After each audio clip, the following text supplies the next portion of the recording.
Função do primeiro grau, definida por f de x igual a ax mais b, onde a tem que ser diferente de zero, é muito aplicada no dia a dia. Por exemplo, quando você pega um táxi, você paga uma bandeirada, que é o valor fixo, que aqui na função vai representar o coeficiente b, que eu estou chamando de coeficiente b, mas na realidade é o coeficiente linear, e mais a vezes x. O que será o a? A será o valor que você vai pagar, digamos, por quilômetro rodado. O que será o x? X se representará a quantidade de quilômetros que você vai rodar. Vamos então recapitular. F de x igual a ax mais b. B é o valor da bandeirada, lembre-se, B, bandeirada, no nosso exemplo, claro, mais a vezes x. A representa o valor cobrado por quilômetro rodado. X representa a quantidade de quilômetros. Este é um exemplo, uma das 1000 aplicações que você pode ter para a função do primeiro grau. Vamos agora analisar o gráfico e ver como é que ele se comporta com o A variando e com o B variando, ou seja, com A, coeficiente angular variando, e B, coeficiente linear variando. Para A igual a 1 e B igual a 1, eu tenho esta função, coeficiente angular igual a 1, coeficiente linear igual a 1, não esqueça, tem uma função crescente. Se eu mudar o valor de A, se eu mudar A para 1,7, 1,8, 2,1, enfim, se eu mudar o valor de A para ser cada vez mais positivo, observe que o ângulo de inclinação formado entre o gráfico da função e o eixo das abscissas vai variar. Vou mudar e você vai observar. Olha só, vendo? O ângulo vai variando. Veja que também o valor de B é fixo. O valor de B é fixo. Por mais que eu mude o valor do coeficiente angular, note, o valor de B é sempre 1. Tá vendo? Onde corta o eixo Y é o valor de B.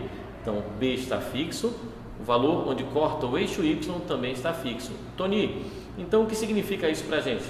Significa que o coeficiente angular muda o ângulo de inclinação da reta e coeficiente linear vai mudar, veja só, a posição onde o gráfico intercepta o eixo Y, ou seja, o eixo das ordenadas. Eu voltei para o B igual a 1, que é onde estava inicialmente, mas você percebe que quando B é 1, o gráfico intercepta o eixo Y no 1. Quando B é 3,1, por exemplo, vai interceptar no 3,1. Agora, se eu mudar o valor de A para torná-lo negativo, veja que a função passa a ser decrescente. Observe que a função passa a ser decrescente.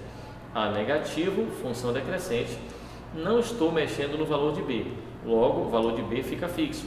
Porém, eu posso aqui, ó, deslocar o valor de B para ser um número negativo. Aí eu tenho o gráfico interceptando o eixo das ordenadas abaixo da origem. No caso aqui, no menos 1,9. Veja, estou mudando apenas B. Perceba que o ângulo formado entre o eixo das abscissas e o gráfico é sempre o mesmo, é mantido. Mas por que, Tony, que este ângulo é mantido? Porque eu não mexi no coeficiente angular. Então, grave bem, coeficiente angular, representado pela letra A, define o ângulo de inclinação. Coeficiente linear, representado pela letra B, define onde o gráfico intercepta o eixo Y.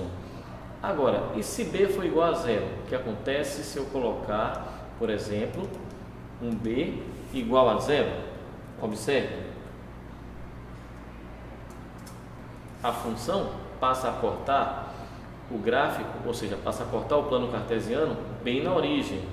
Por mais que eu mude o valor de A, a função passa a interceptar o eixo Y e o eixo X no mesmo ponto, ou seja, na origem. Tony, mudei o valor de B e agora, já que você falou no zero, o que acontece, por exemplo, se eu colocar A igual a zero? Olha só, A igual a zero, você tem uma função chamada de função constante. Por mais que você atribua valor a x na função, o b vai ser igual a 1,8, logo a função cortará o eixo y no 1,8. Por mais que você atribua valor a x, ao multiplicar esse x por zero, que é o valor de a, vai zerar essa parcela da soma, vai ficar apenas com o valor de b, que é 1,8, ok? Como você viu, uma função do primeiro grau ela pode ser aplicada em várias áreas. Basta você lembrar, f de x igual a ax mais b, sendo a diferente de zero.